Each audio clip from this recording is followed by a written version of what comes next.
Nous avons une communauté comment on l'appelle, une communauté des chefs de l'État. La CEDEAO n'est plus la CEDEAO des peuples, mais c'est la CEDEAO des chefs d'État.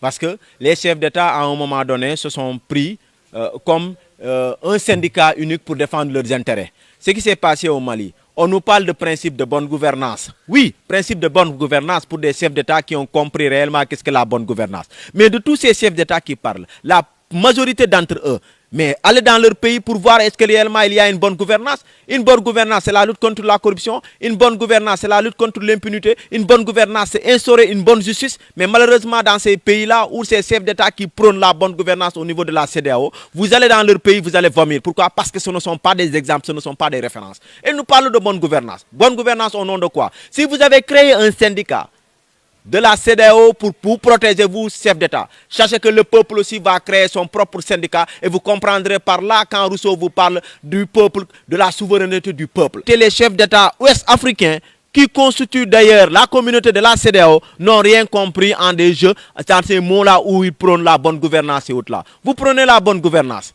Pour ce qui s'est passé au Mali, vous n'avez pas su que votre collègue, à savoir IBK, Ibrahim Boubacar Keïta, comment il gérait le Mali. Vous ne le savez pas. Et vous autres, même Macky Sall, vous ne savez pas comment Macky Sall gère le Sénégal. Et les autres présidents, Alpha Condé, vous ne savez pas comment il gère la Guinée. Vous ne savez pas comment Ouattara gère la Côte d'Ivoire. Et vous vous permettez de dire que dans les principes, vous voudrez sanctionner le Mali. Vous sanctionnez le Mali. Nous, en tant que peuple, on va se lever, on va ouvrir les frontières. Parce qu'encore une fois de plus, ces chefs d'État-là ne sont là que pour leurs propres intérêts. Et nous autres, qu'est-ce que nous allons faire en tant que peuple? On nous parle d'une souveraineté du peuple. Le peuple, il est souverain. Ce que le peuple veut, Dieu le veut. Et nous n'allons jamais laisser ces détracteurs de chefs d'État vouloir punir le Mali. Qu'est-ce que les Maliens ont fait? Si vous voulez punir, il faut punir l'armée malienne, mais pas punir le peuple malien. Qu'est-ce que le peuple malien a fait?